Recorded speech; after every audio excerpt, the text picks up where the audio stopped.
अस्सलाम नाज़रीन, programme vision पर राजा आतिफ जुल्फ़कार के साथ आपकी खिदमत में हाज़िर हूँ। आज के प्रोग्राम में बहुत सारे अहम मौज़ूआत पे आपसे बात करनी है। एक तो जनाब, जिन लोगों ने रियासत पाकिस्तान को अपने सींगों पर उठा रखा था, फितना फसाद फैला रहे थे, बिल आखिर उनके ख़िलाफ़ डाले हरकत में आ गए हैं और लितरोल शुरू हो गई है। जबकि इमरान खान और बुशरा बीबी का मुस्तकबिल अब मरियम नवाज़ के हाथ में आ गया है। और इमरान तो इमरान ही थे, लेकिन अलीमा ख़ान भी उनसे कम नहीं है। अलीमा ख़ान भी सुबहान अल्लाह हैं, और सादिक सिंजरानी साहब भी किसी ख़ास वारदात के चक्कर में हैं। वो क्या है, ये भी आपको बताएंगे। और प्रोग्राम का बाकायदा आगाज़ करते हैं जनाब एक नोटिफिकेशनों वाली ख़बर से। जब ये नोटिफिकेशन वगैरह इलेक्शन कमीशन ऑफ पाकिस्तान से जारी हो रहे थे, तो इस्लामाबाद हाई कोर्ट से जो है वो इस्लामाबाद से ताल्लुक़ रखने वाला तीनों अरकान कौमी असम्बली जो थे, तारिक फजल चौधरी, राजा खुर्रम नवाज़ और अंजम अकील ख़ान, उनके नोटिफिकेशन मुअत्तल कर दिए थे हाई कोर्ट ने। और ओन चौधरी साहब का भी नोटिफिकेशन मुअत्तल हुआ था, और उसके बाद वो केस उन्होंने वापस भेज दिए। इस्लामाबाद हाई कोर्ट ने इलेक्शन कमीशन को कहा गया कि इनके केसेस पे फ़ैसले करें। इलेक्शन कमीशन ने उनको सुना, और सुनने के बाद ओन चौधरी, तारिक फजल चौधरी, राजा खुर्रम नवाज़ और अंजुम अकील ख़ान, इनके बतौर रुकन कौमी असम्बली नोटिफिकेशन बहाल कर दिए गए हैं।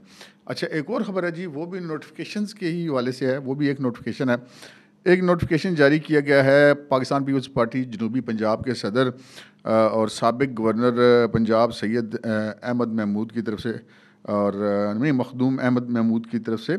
और उन्होंने जनाब नोटिफिकेशन जो जारी किया है वो आप इस वक्त अपनी स्क्रीन पर देख रहे होंगे। ये बिलावल भुट्टो जरदारी जो पार्टी के चेयरमैन हैं, उनकी हिदायत पर उन्होंने साबिक सूबाई वज़ीर सैयद अली हैदर गिलानी को पंजाब असम्बली में पाकिस्तान पीपल्स पार्टी का पार्लिमानी लीडर नामज़द कर दिया है। अली हैदर गिलानी गालिबन यूसुफ रज़ा गिलानी साहब के साहबजादे हैं। तो यूसुफ रज़ा गिलानी साहब वैसे इस बार बड़े फिट रहे हैं, ख़ुद भी हैं वो मैंने सुना है चेयरमैन सेनेट भी बनेंगे, वो उम्मीदवार हैं उसके। और 3 बेटे उनके, 2 बेटे जो हैं वो पहले एमएनए थे, एक एमपीए थे, एक बाद में हो गए। तो ये अब उनके एक साहबजादे पंजाब असम्बली में पीपल्स पार्टी के पार्लिमानी लीडर भी होंगे। और पार्लिमानी लीडर होंगे तो लाजमी बात है, फिर अगर मुस्लिम लीग नून के साथ उनको इत्तेहाद के कोटे में कोई वजारतें वगैरह मिली तो पार्लिमानी लीडर ही सबसे आगे होगा जी, और किसके पास जानी है। तो फिर इसके बाद जो अगली ख़बर है वो जनाब है शहबाज शरीफ साहब और दीगर जो मुस्लिम लीग नून की बड़े नाम हैं, उन तमाम बड़े नामों की जो सूबाई असम्बली की नशस्तें थी, जो एक से ज़्यादा जो है सीटों पर इलेक्शन लड़े थे, वो जनाब खाली करवा ली गई हैं और उनको भेजा जा रहा है मरकज़ में। शहबाज शरीफ साहब जो हैं, जो कि वज़ीर आज़म के उम्मीदवार नामज़द हो चुके हैं पाकिस्तान मुस्लिम लीग नून और पाकिस्तान पीपल्स पार्टी के इत्तेहाद के नतीजे में, उन्होंने 2 सूबाई असम्बली की नशस्तों पर भी कामयाबी हासिल की थी, कसूर और लाहौर से। वो दोनों नशस्तें अब शहबाज शरीफ साहब खाली कर रहे हैं। उनके साहबजादे हमज़ा शहबाज, उन्होंने भी कौमी और सूबाई असम्बली दोनों नशस्तों पर कामयाबी हासिल की थी। वो भी जो अपनी लाहौर वाली सूबाई असम्बली की सीट है उसको खाली कर रहे हैं। और चकवाल से सरदार ग़ुलाम अब्बास, वो भी 2 नशस्तों पर जीते थे, वो भी अपनी सूबाई नशस्त खाली कर रहे हैं। और शेखपुरा से राना तनवीर, उन्होंने भी 2 नशस्तों पर इलेक्शन लड़ा था, कौमी और सूबाई दोनों में कामयाब हुए। तो शेखुपुरा से उनकी नशस्त भी खाली की जा रही है। और नारोवाल से एहसन इकबाल साहब, पार्टी के सेक्रेटरी जनरल मुस्लिम लीग नून के, और उन्होंने जो नशस्तें जीती थी, उन्होंने भी 2 जीती थी, वो भी अपनी सूबाई असम्बली की नशस्त नारोवाल वाली खाली कर रहे हैं। और अवैस लगारी डीजी खान से, जो गालिबन पंजाब के सदर या सेक्रेटरी हैं, जनरल सेक्रेटरी हैं, वो भी जो डीजी खान से सूबाई असम्बली की नशस्त है वो उनको खाली करने के लिए कहा गया है, जब और वो कौमी असम्बली में जाएंगे। इसी तरह अगर हम उधर जाएँ बलूचिस्तान, तो जाम कमाल जो हैं वो लसबेला से जो हैं वो नशस्त खाली कर रहे हैं सूबाई असम्बली की, और वो भी कौमी असम्बली में होंगे। और मरियम नवाज़ जो ख़ुद वज़ीर आला पंजाब बन रही हैं, वो वाहिद हैं जो कि कौमी असम्बली की नशस्त छोड़ रही हैं, लाहौर वाली, और अब वो सूबाई असम्बली की रुकन के तौर पर वज़ीर आला पंजाब बनेंगी। इसी तरह अलीम ख़ान जो हैं वो भी सूबाई असम्बली की नशस्त छोड़ेंगे लाहौर से, जो इस्तेकाम पाकिस्तान पार्टी के सदर हैं। और यूसुफ रज़ा गिलानी साहब जो हैं वो मुल्तान से जो हैं वो कौमी असम्बली की नशस्त छोड़ेंगे, क्योंकि गालिबन वो सेनेट में जाएंगे। और जो अहमद चट्टा हैं वो भी वज़ीराबाद की सूबाई नशस्त खाली करेंगे। अगर हम ये तरतीब देखें, बिलखसूस जो मुस्लिम लीग नून के रहनुमाओं की है, शहबाज शरीफ हों, चाहे वो हमज़ा हों, एहसन इकबाल हों, राना तनवीर हों, अवैस लगारी हों, सरदार गुलाम अब्बास हों, ये बड़े नाम हैं मुस्लिम लीग नून के। इन तमाम बड़े नामों को जो है वो कौमी असम्बली में रखा जाएगा और सूबाई असम्बली जो है वहाँ उसमें ये नहीं होंगे। ग़ालिबन जो मरीम नवाज़ शरीफ साहब आप मुस्लिम लीग नून की तरफ से नामज़द वज़ीर-ए-आला पंजाब हैं और आज जब आप ये प्रोग्राम देख रहे होंगे तो उस वक्त तक ग़ालिबन पंजाब असम्बली का इजलास हो रहा होगा और या तो हलफ उनका हो चुका होगा तमाम अरकान सूबाई असम्बली का, या फिर जो है वो होने वाला होगा। और जो साबिक नहीं जो इस वक्त स्पीकर हैं सूबाई असम्बली के सब्तान खान, वो इन सब से हलफ लेंगे और उसके बाद फिर स्पीकर और डिप्टी स्पीकर जो नए होंगे उनके इंतखाब का मरहला आएगा और फिर उसके बाद वज़ीर आला के लिए वोटिंग होगी। यहाँ पर ये चीज़ जो बज़ाहिर दिखाई दे रही है कि मरीम नवाज़ शरीफ साहबा को पंजाब में फ्री हैंड दिया गया है और मुस्लिम लीग नून के जितने सीनियर लोग हैं वो उन तमाम लोगों को सूबे से निकाल कर विफाक में ले जाया गया है।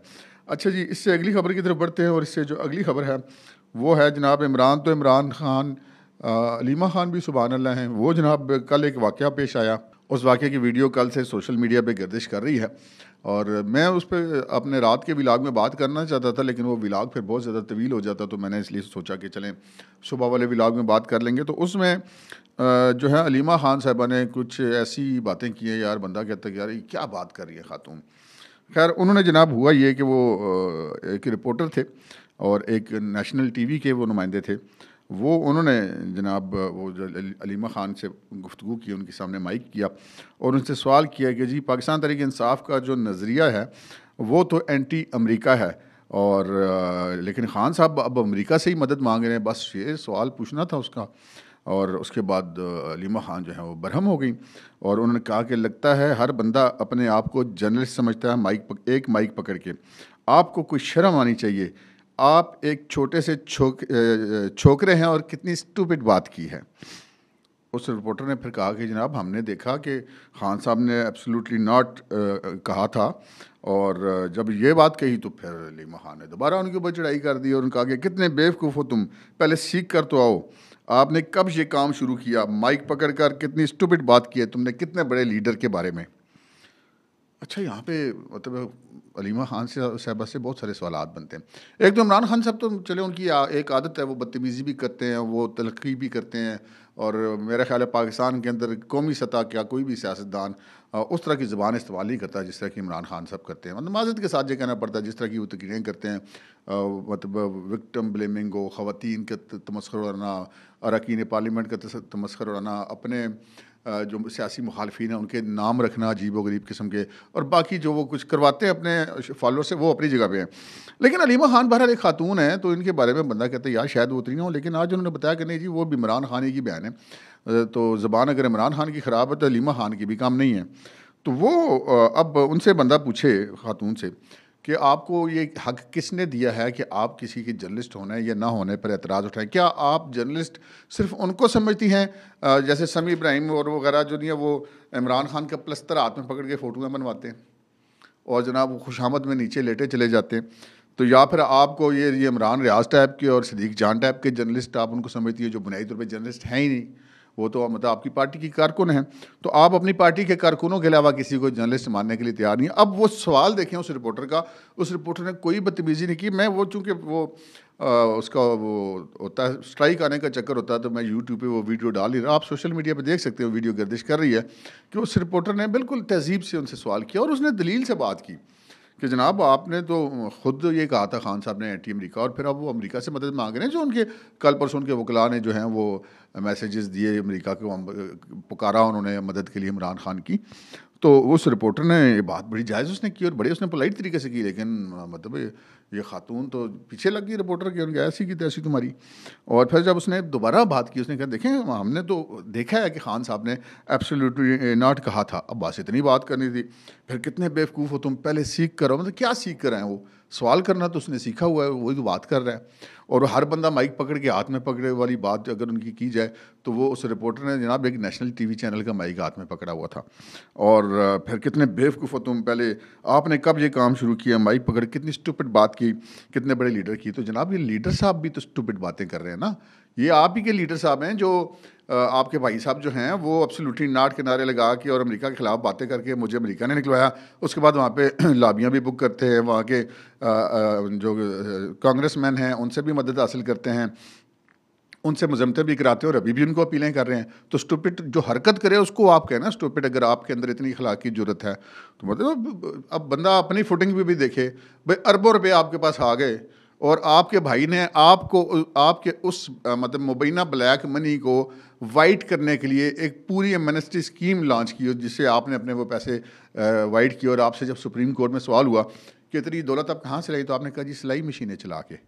मतलब वो अपने आप को नहीं देख रही और दूसरों पर बात कर रही हैं। और अच्छा, इमरान खान भी कभी, तो आपको पता है ये रिकॉर्ड है, मुझे याद है जब वो भी वजारत उज़्मा से उतर चुके थे और वो कभी कोर्ट वोर्ट में पेश होने जाते, कोई रिपोर्टर सवाल करने की कोशिश करे और जो जेन्युइन सवाल होते उनके जो गार्ड्स थे वो कहता पिटाई कर दिया करते थे, क्यों नहीं मार दी, थप्पड़ मार दिया, गिरा दिया, मतलब ये काम तो उनका आम चलता रहता था।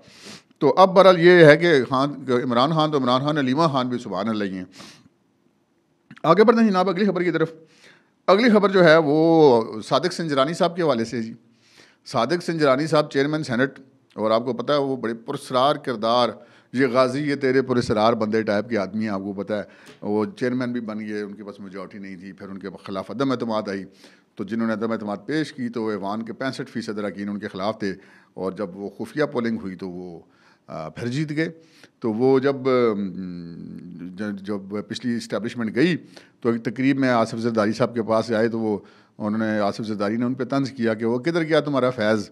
तो उसने वो आगे से हॉस्पिटल कहते जी चले वो चलेंगे, आप तो हैं ना, यानी कि अब मैं आपके साथ हूँ। लेकिन सादिक संजरानी साहब ने इलेक्शन लड़ा जी कौमी असम्बली का और सूबाई असम्बली का भी गालबन। और होता ये है कि कानून ये कहता है, जो हमें बताया गया है, कि जब आप एक पार्लियामेंट के एक हिस्से के रुकन हैं और आपका दूसरे हिस्से का नोटिफिकेशन हो जाता है तो आप पहले वाली सीट से अज खुद फारग हो जाते हैं।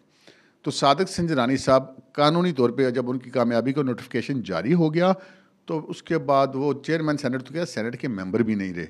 लेकिन भाई साहब धड़ल्ले से लगे हैं, सेनेट चला रहे हैं, कोई पूछने वाला नहीं है। मतलब मुल्क को बनाना रिपब्लिक नहीं बनाना चाहिए। ठीक है, सादिक संजरानी साहब बड़े मतलब कोई नफीस आदमी होंगे, बहुत सारे लोगों को अजीज़ भी होंगे, बहुत सारे लोगों को प्यारे भी होंगे, लेकिन कानून पे अमल अगर चेयरमैन सेनेट नहीं करेगा तो फिर और किसने करना है। तो ये एक खबर हमने कहा आपके साथ ये भी शेयर कर लें। इस अगली खबर जनाब जो मैंने अपने थंबनेल पे देखी कि जनाब इमरान और बुशरा बीबी जो हैं वो मरियम के हवाले होगी। कैसे, मैं आपको बताता हूँ। होता ये है कि जब कोई शख्स किसी के खिलाफ केस होता है और वो गिरफ्तार होता है, वो जेल में होता है, तो वो होता है बुनियादी तौर पे जुडिशल कस्टडी में, वो उस मुतलका अदालत की तहवील में होता वो जेल के अंदर है, लेकिन कानूनी तौर पे वो तहवील उस अदालत की होती है। लिहाजा जब तक केस चल रहा होता है और वो गिरफ्तार है तो वो उसको हर 14 दिन के बाद अदालत में पेश करना लाजमी होता है, और अदालत फिर उसका 14 दिन का जुडिशल रिमांड देती है। और जुडिशल रिमांड का मतलब होता है कि बंदा जेल में रहेगा जुडिशल कस्टडी में। लेकिन यहाँ पे फ़र्क तब कब आता है, जब वही बंदा कैदी हो जाता है, उसको सज़ा हो जाती है, तो फिर वो जुडिशल कस्टडी उसकी ख़त्म हो जाती है। उसके बाद वो हुकूमत वक्त की कस्टडी में चला जाता है। तो जैसे मैं आपको मिसाल देता हूँ, जब नवाज शरीफ साहब को बाहर भेजना था और जब ये अदालत में मामला पहुँचा तो अदालत ने कहा जी कि ये तो हुकूमत की मर्ज़ी है, वो फ़ैसला करना चाहती तो करे। तो हुकूमत ने फिर फ़ैसला किया, इमरान खान साहब की काबीना ने अप्रूव किया, तो वो नवाज शरीफ साहब बाहर गए थे। तो जो कैदी की कस्टडी है वो होती है हुकूमत के पास। हुकूमत की मर्ज़ी है उसकी सज़ा मुअत्तल कर दे, हुकूमत की मर्ज़ी है उसको किसी और जेल में शिफ्ट कर दे। तो जो कुछ भी है वो कैदी उसके बाद हुकूमत वक्त के रहमो करम पर होता है। इस वक्त इमरान खान और बुशरा बीबी दोनों 2-2, 3-3 मुकदमात में सज़ा याफ्ता हैं। चाहे वो बन्नी गाला में जो सब जेल है, लेकिन वहाँ पे सब जेल में भी जो जेल हुकाम वहाँ पर तैनात हैं वो पंजाब के हैं। तो इसी तरह जो इमरान खान तो हैं ही अडयाला जेल के अंदर। अब मरीम नवाज शरीफ बनने जा रही हैं वज़ीर आला पंजाब, इस वक्त जो बाज़ार नज़र आ रहा है। तो मरीम नवाज शरीफ वज़ीर आला पंजाब के तौर पे सूबे की चीफ़ एग्जीक्यूटिव होंगी, और इमरान खान और बुशरा बीबी दोनों की हैसियत उनके सामने एक कैदी की होगी। तो वो उसके बाद मुकम्मल तौर पे मरीम नवाज शरीफ के रहमो करम पर होंगे अल्लाह के बाद, कि वो जो चाहे उनके साथ सलूक करें। अब ये मरीम नवाज़ वही हैं जिन्होंने बहुत कुछ सहा जब वो जेल में थी। उन्होंने तो खैर ख़ुद ही कोई क्लास लेने से इनकार कर दिया था, ये सहूलियात लेने से।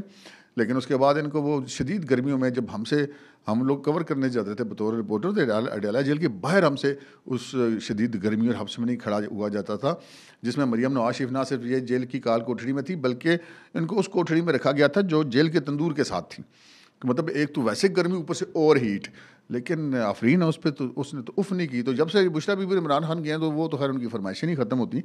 तो बहरहाल अब वो वही बुशरा बीबी और इमरान खान है, आज वो अंदर हैं और मरियम नवाज अब वज़ीर आला पंजाब होंगी। इसी तरह जब मरियम अंदर थी तो कैसे हमने देखा कि रात को सो रही होती थी अपने सेल के अंदर, धड़ाधड़ जनिए मर्द हज़रात उनके सेल में घुस आते थे और उनकी वीडियोज़ बनवाते थे, क्योंकि खान साहब की फरमाइश होती थी कि जाके वीडियो बना के मुझे भेजी जाए। तो वही मरियम अब वज़ीर आला पंजाब होंगी और इमरान खान और बुशरा बीबी अंदर होंगे। देखते हैं कि मरियम अब इमरान और बुशरा बीबी के साथ क्या करती हैं। वैसे मेरा ज़ाती ये ख्याल है कि नवाज शरीफ की बेटी है, इंतकामी कार्रवाई तो वो नहीं करेगी, ये एक तवक्को है हमारी उनसे। लेकिन अलबत्ता ये हो सकता है कि जो बहुत ज़्यादा इजाफी सहूलियात हैं वो शायद उनको ना मिलें इमरान खान और बुशरा बीबी को, लेकिन वो सलूक वो नहीं करेंगी जो उनके साथ ये लोग करते रहे। ये एक हमारी एक्सपेक्टेशन है मरियम बीबी से। इससे अगली खबर की तरफ आते हैं जनाब, वो और डाले आ गए और लित्तर परेड शुरू।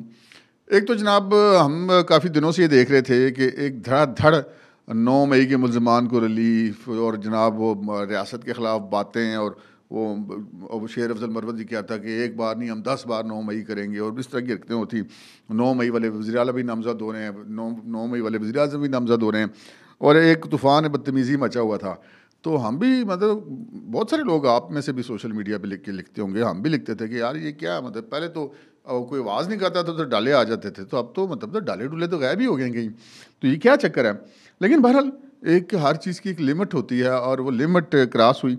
और बिलखसूस अगर हम बात करें इमरान रियाज़ की, तो इमरान रियाज़ एक यूट्यूबर हैं, पीटीआई के कारकुन हैं, उनके जलसों में तकरीरें करते हैं। वो पीटीआई के कारकुन है, साफ़ी तो नहीं जाके तकरीरें करता किसी पार्टी के जलसे में। तो वो 2 दफ़ा गिरफ़्तार हुए, एक दफ़ा गिरफ़्तार हुए, एक दफ़ा मुबैना तौर पे गायब हो गए, फिर आ गए। उसके बाद वो जनाब दाढ़ी दूढ़ी उन्होंने रख ली, लेकिन उसके बाद जब उन्होंने दोबारा व्लॉग करने शुरू किए, दोबारा ट्वीट्स करनी शुरू की, वही झूठ का बाज़ार गर्म कर दिया। एक ट्वीट करते थे, वो उनके कुछ 6 मिलियन फॉलोअर हैं, वो ऐसे पूरे मुल्क में एक अफरा तफरी फैला के अगले दिन वो ट्वीट डिलीट कर देते थे। इसी तरह और भी कुछ लोग हैं, उनका भी है। फिर जनाब हमें ये पता चला कि जनाब ये सोशल मीडिया वाले का कोई मकू ठपने का प्रोग्राम शुरू हो गया और लिटर परेड शुरू होगी। फिर कुछ लोगों की गिरफ्तारी की खबरें भी आई गुज़श्ता 1-2 दिनों के अंदर, जो सोशल मीडिया के अंदर चीफ जस्टिस के ख़िलाफ़ या दीगर जो रियासत पाकिस्तान के ख़िलाफ़ ट्वीट्स करते थे, अनारकी फैला थे, उनके ख़िलाफ़ ऑपरेशन शुरू हुआ। तो जनाब गुज़श्ता रात को ये खबर आई, आप इस वक्त स्क्रीन पर देख रहे होंगे, ये वीडियो कुछ डाले जा रहे हैं जनाब।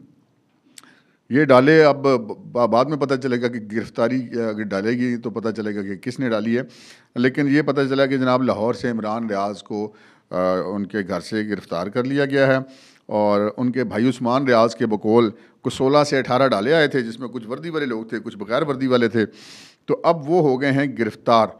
और गिरफ़्तार के बाद हाँ, ये ज़रूर है कि हम बतौर पाकिस्तानी और बतौर साफ़ी हम ये ज़रूर कहेंगे कि जो भी कार्रवाई हो कानून के मुताबिक होनी चाहिए, गैर कानूनी कोई काम नहीं होना चाहिए। किसी की अगर इमरान रियाज़ ने अगर कोई कसूर किया तो उनके ख़िलाफ़ प्रोसिक्यूशन होनी चाहिए, न कि उनके साथ कोई और गैर इंसानी या उस तरह का शुरू को। ये जो लिटर परेड शुरू होने का कहा था, ये इस तारा के तौर पे कहा था कि अब जैसे ऑपरेशन एक शुरू हो रहा है, ये सोशल मीडिया पे फितना फसाद फैलाने वालों के ख़िलाफ़, तो वो ऑपरेशन को हम मतलब एक हमने इस्तारा इस्तेमाल किया था, लिटर परेड शुरू हो गई है। अब इसका मतलब ये नहीं कि किसी ने इमरान रियाज़ को मतलब मुर्गा बना के कोई लितर शितर मारा है, ऐसा कुछ चक्कर नहीं है। तो ये जनाब कुछ खबरें थी, हमने कहा आपके साथ शेयर कर लें। और अभी जिस वक्त मैं आपसे बात कर रहा हूँ तो पंजाब असम्बली का इजलास हो रहा होगा और आज शाम तक बहुत सारी डेवलपमेंट्स भी हो चुकी होंगी। तो इंशाल्लाह शाम के प्रोग्राम में आपके साथ हम मज़ीद खबरें भी शेयर करेंगे। यहाँ पर आपसे एक रिक्वेस्ट करनी है, रिक्वेस्ट ये करनी है कि मैंने अब कहना छोड़ दिया जी कि आप मतलब हमारा वो स्टार्ट में जैसे मैं एक रूटीन में कहता था कि चैनल को सब्सक्राइब करें, लेकिन इतना हमारा हक ज़रूर बनता है कि अगर आपने इस वक्त तक ये व्लॉग देखा है, आप देख रहे हैं तो यकीन आपने पीछे से पूरा देखा होगा। और अगर आपको पहले से सब्सक्राइबर हैं तो बहुत अच्छी बात है, इसको शेयर करें अपने हम ख्याल दोस्तों के साथ। लेकिन अगर आपने सब्सक्राइब नहीं किया और आपने एक से ज़्यादा दफ़ा हमें देखा है या आपको ये व्लॉग पसंद आया, तो फिर ये हमारा हक बनता है कि आप हमें सब्सक्राइब भी करें और बेल आइकॉन भी ऑन करें। अब तक के लिए इतना ही, इजाज़त दीजिए, अल्लाह हाफ़िज़।